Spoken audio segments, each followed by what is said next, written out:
ನಮಸ್ಕಾರ, ನ್ಯೂಸ್ 11 ಕರ್ನಾಟಕಕ್ಕೆ ಸ್ವಾಗತ. ನಾನು ತಾನ. ವಿಜಯಪುರ ನಗರದಲ್ಲಿ ಹಮ್ಮಿಕೊಂಡಿದ್ದ ಮಾಧ್ಯಮಗೋಷ್ಠಿಯಲ್ಲಿ ಮುಖಂಡ ವಿಜುಗೌಡ ಪಾಟೀಲ್ ಮಾತನಾಡಿ, ಅವನಿಗೇನಾದ್ರೂ ಇದೆ ಏನ್ರಿ? ಯತ್ನಾಳನಿಗೆ ಮಾನ ಮರ್ಯಾದೆ ಏನಿದೆ? ಯತ್ನಾಳ್ ಮೊದಲಿನಿಂದ ಏನು ಮಾಡುತ್ತಿದ್ದ? ಯತ್ನಾಳ್ ಹೆಸರು ತೆಗೆದರೆ ನಮಗೆ ಅಂಗಾಲಿನಿಂದ ತಲೆಯವರೆಗೂ ಉರಿಯುತ್ತೆ. ನಮ್ಮ ಮನೆತನದ ಬಗ್ಗೆ ಮಾತನಾಡುತ್ತಾನವ, ನಮ್ಮ ತಂದೆ ಬಗ್ಗೆ ಮಾತನಾಡುತ್ತಾನೆ. ನಾವೆಲ್ಲರೂ ನಮ್ಮಪ್ಪಂಗೆ ಹುಟ್ಟಿದ್ದೇವೆ, ಅವನಿಗೇನು ಹಕ್ಕಿದೆ ನಮ್ಮ ಅಪ್ಪನ ಬಗ್ಗೆ ಮಾತನಾಡೋಕೆ ಎನ್ನುತ್ತಲೇ ಯತ್ನಾಳ್ ವಿರುದ್ಧ ಕಿಡಿಕಾರಿದ್ರು. ಯತ್ನಾಳ್ ಬಸಣ್ಣ ಅವ ಮೊದಲ ಒಂದು ಇವ್ರ ತಂದೆಯವರು ರಾಮನಗೌಡರು ಒಂದು ಹಳಿ ಟ್ರಕ್ ಕೊಟ್ಟು ಇವ್ನ ಹೊರಗೆ ಹಾಕಿದ್ರು.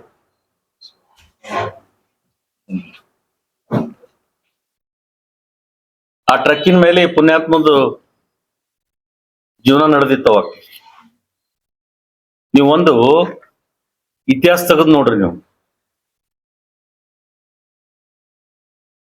ರಾಜಕಾರಣಕ್ಕೆ 94ರಾಗ ರಾಜಕಾರಣಕ್ಕೆ ಬಂದ್ರು. ಅಟಲ್ ಜಿ ಅವ್ರ ಹೆಸರು ಇಡೀ ದೇಶದಲ್ಲಿ, ರಾಷ್ಟ್ರದಲ್ಲಿ ಅಟಲ್ ಜಿ ಅವ್ರ ಹೆಸರಿತ್ತು.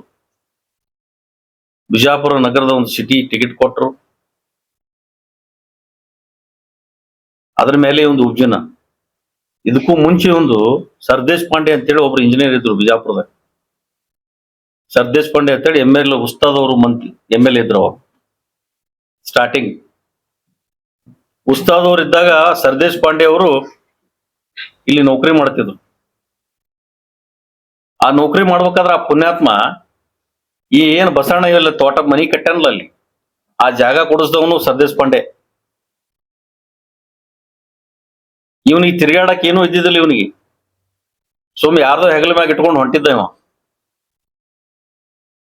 ನಮ್ಮ BD ಅಧ್ಯಕ್ಷ ಭೀಮಣ್ಣ 14 ಇವರೆಲ್ಲ ಅವ್ರ ಫಾಲೋವರ್ಸ್, ಅವ್ರ ಬಲಗೈ ಬಂಟ್ರು ಇವ್ರು. ಅವಾಗ ಇವ್ರದ್ದು ಪರಿಸ್ಥಿತಿ ಏನಿತ್ತು ಅನ್ನೋದು ಭೀಮಣ್ಣವ್ರಿಗೆ ಬಹಳ ಗೊತ್ತದ. ಭೀಮಣ್ಣ ಇವತ್ತು ಕಿರಾಣಿ ಮಾರ್ಕೆಟ್ದಲ್ಲಿ ಅವ್ರದ್ದೊಂದು ಅಂಗಡಿ ಇತ್ತು, ನಮ್ಮ ಭೀಮಣ್ಣವ್ರದ್ದು. ಹಾಗಾಗಿ ಅವಾಗ ಆ ಸರ್ದೇಶ್ ಪಾಂಡೆ ಇನ್ನೊಂದು ಅವಾಗ ಏನೋ ಸಸ್ತನ ಜಾಗ ಕೊಡಿಸಿ ಒಂದು ಮನಿ ಕಟ್ಟಿ ಕೊಟ್ಟು, ಒಂದು ಸ್ಕಾರ್ಪಿಯೋ ಗಾಡಿನೂ ಅವರೇ ಕೊಡಿಸ್ಕೊಟ್ಟಿದ್ರು. ಮುಂದೆ ಯಾವ್ದೋ ಕೇಸ್ನಾಗ ಪುಣ್ಯಾತ್ಮ ಸಸ್ಪೆಂಡ್ ಆಗಿ ಹೋಗ್ಬಿಟ್ಟ. ಸಸ್ಪೆಂಡ್ ಆದ್ರೆ ಅವನಿಗೆ ಯಾರು ಹಿಡಿಲಿಲ್ಲ, ಇದೇ ಪುಣ್ಯಾತ್ಮನೇ ಹಿಡಿಲಿಲ್ಲ.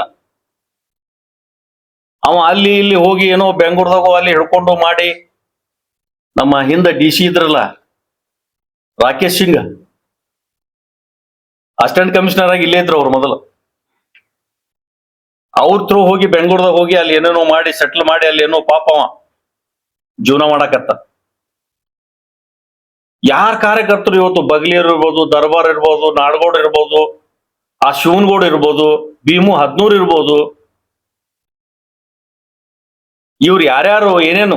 ಆ ದರ್ಬಾರ್ ಅಂತೂ ಇವನಿಗೆ ಗಾಡಿ ಇಲ್ಲ ಅಂದ್ರೆ ಒಂದು ತಿರ್ಗಾಡ್ಲಕ್ಕ ಒಂದು ಸಣ್ಣ ಕಾರ್ ಕೊಟ್ಟಿತ್ತದ ಪಾಪ. ನಮ್ ಬಗ್ಲಿ ಪ್ರಕಾಶ್ ಚಂತನ 24x7 ಅಲ್ಲೇ ಇರ್ತಿತ್ತು. ಇವನ್ನೆಲ್ಲ ಕಾರ್ಯಕರ್ತರು ಏನೋ ಒಂದು 8-10 ಮಂದಿ ಇದ್ರು, ಎಲ್ಲರನ್ನ ತಳ್ಳಿಬಿಟ್ಟ ಪುಣ್ಯಾತ್ಮ. ನಾನು ಅವನ ಜೋಡಿನ ಇದ್ದವನೇ. ಗಚ್ಚಿನ ಮಠರದು ಅವ್ರದ್ದು ಜಗಳ ನಡೀತು ದೇವಿ ಕುಡ್ಸೋ ಸಲಾಗ. ದೇವಿ ಕುಡ್ಸೋ ಜಗಳ ನಡೆದಾಗ ನೀವ್ ಈ ಕಡೆ ಮಾಡ್ರಿ, ನೀವು ಆ ಕಡೆ ಮಾಡ್ರಿ ಅಂತ ಹೇಳಿ ಅವತ್ತೇನೋ ಹಿರಿಯರು ಕೂಡಿ ಎಲ್ಲರೂ ಕೂಡಿ ಅದು ಮಾಡಿದ್ರು. ಅಕ್ಕಿ ವಕೀಲರು ಅವಾಗ ನಮ್ಮ TF ಅಂದ್ರೆ ಲೋನ ಇತ್ತು. ಅಕ್ಕಿ ವಕೀಲರು ನಾವು ಮನೆಗೆ ಬಿಡಾಕ್ ಹೋಗಿದ್ದೇವೆ ಅವಾಗಾರೆ. ಆ ಅಕ್ಕಿ ವಕೀಲರು ಪಾಪ ಅದನ್ನ ಸಂಸ್ಥೆ ಇವನಿಗೆ ಕೈ ಕೊಟ್ರಿ, ಪುಣ್ಯಾತ್ಮನ ಕೈ. ಆ ಸಂಸ್ಥೆ ಇಟ್ಕೊಂಡು ಆಟ ಆಡ್ಕೊತ ಹೊಂಟ್ರು. ಮುಂದೆ ಇವ್ರು ಸಿದ್ದೇಶ್ವರ ಬ್ಯಾಂಕ್ ಡೈರೆಕ್ಟರ್ ಆದ್ರು. ಒಂದ್ಸಾರಿ ಬಿದ್ರು, ಆಮೇಲೆ ಆರಿಸಿ ಬಂದ್ರು. ಏನ್ ಮಾಡಿದ್ರು? ಆರಿಸಿ ಬಂದು ಸಿದ್ದೇಶ್ವರ ಬ್ಯಾಂಕ್ ಸೂಪರ್ ಸೀಡ್ ಮಾಡಿಟ್ಟ ಪುಣ್ಯಾತ್ಮ. ಆ ಸಿದ್ದೇಶ್ವರ ಬ್ಯಾಂಕಿಂದ ಎಲ್ಲ ಡಿವಿಡೆಂಡ್ ಒಯ್ದು ಅಲ್ಲಿ ಹಾಕದ. ಯಾರ್ಯಾರು ನಮ್ ಬಿಜಾಪುರ ಜನ, ಇಷ್ಟೊಂದು ಮುಗ್ಧ ಜನ, ಅವ್ರ ಜಾಗ ಸಿದ್ಧಾಗೆ ಫ್ರೀ ಕೊಟ್ರು. ಬಹಳ ಜನ ಕೊಟ್ರು.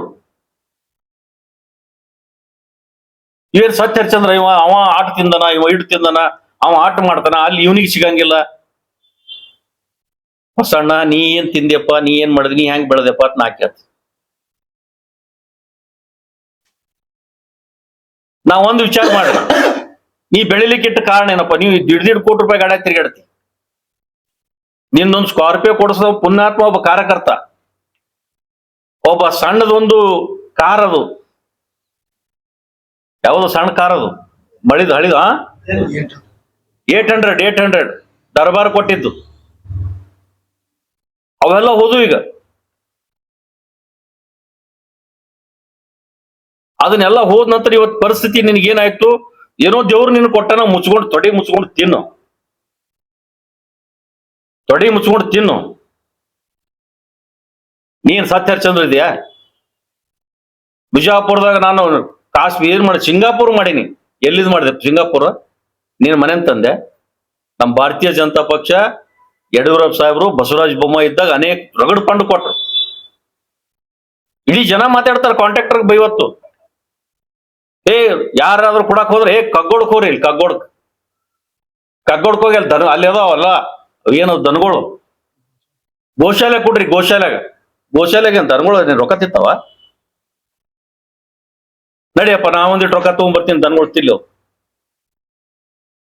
ಗೋಶಾಲೆ ಹೆಸರ ಇವಂದು ಬಸರ.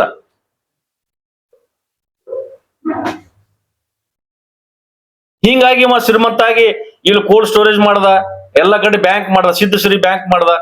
ನಮ್ ಮಂದಿ ಎಲ್ಲ ಸಿಕ್ಕಾಪಟ್ಟಿ ಏನು ಬ್ಯಾಂಕ್ನಾಗ ಹೋಗಿ ಇವ ಎಷ್ಟು 12% 11% ತಗೋತಾನ ಜನ ಹೇಳ್ತಾರ, ನನಗ್ ಗೊತ್ತಿಲ್ಲ.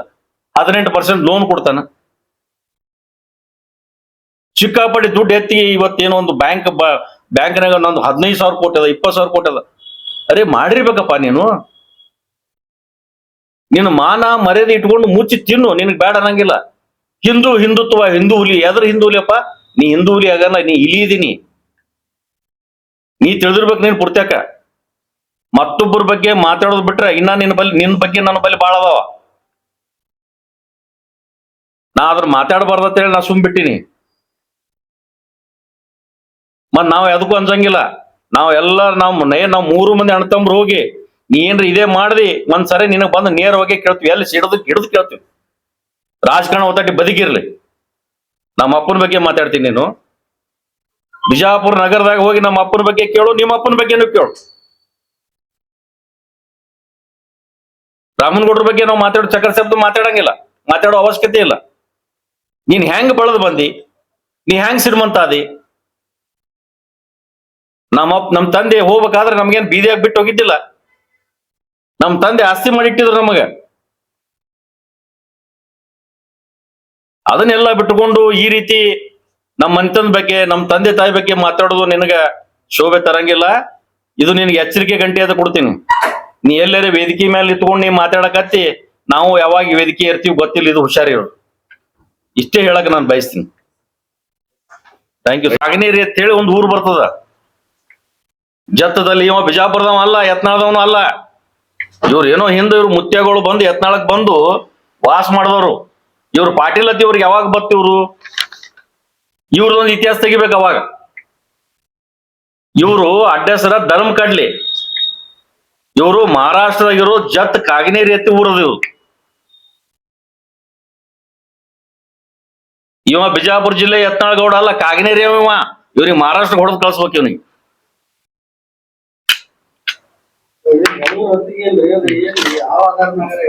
ನಡ್ರಿ ಕರ್ಕೊಂಡೋಗಿ ತೋರಿಸ್ತೀನಿ ಅಲ್ಲಿ. ನಿಮ್ಗೆ ಯಾಕೆ ನಾ ಹಂಗ ಸುಳ್ಳ ಕೇಳಿ ನಾವೆಲ್ಲ ನೋಡ್ಕೊಂಡು ಸ್ಟಡಿ ಮಾಡೇ ಬಂದ್ ಕೂತೀನಿ. ಈಗ ಪಂಚಾಂಗ ಏನ್ ಹೇಳಂಗಿಲ್ಲ. ನಾ ಪಂಚಾಂಗ ಹೇಳ್ತಿದ್ರೆ ನನ್ನ ಭವಿಷ್ಯಕ್ಕೆ 4 ಸರಕ್ಕೆ ನಾ ಯಾಕೆ ಸೋಲ್ತಿದ್ದೆ? ಅವ್ನ್ ಕುಂಡ್ಲಿ ಇತಿಹಾಸ ತೆಗ್ದೇನಿ. ಇನ್ನ ಬಾಳ ಅದಾವ, ಮುಂದಿನ ದಿನ ಮೇಲೆ ಕಾದ್ ನೋಡೋಣ. ಪಿಕ್ಚರ್ ಅಭಿ ಬಹುತ್ ಬಾಕಿ. ನಿರಂತರ ಸುದ್ದಿಗಾಗಿ ನೋಡ್ತಾ ಇರಿ News 11 ಕರ್ನಾಟಕ. ಲೈಕ್ ಮಾಡಿ, ಶೇರ್ ಮಾಡಿ, ಸಬ್ಸ್ಕ್ರೈಬ್ ಮಾಡಿ.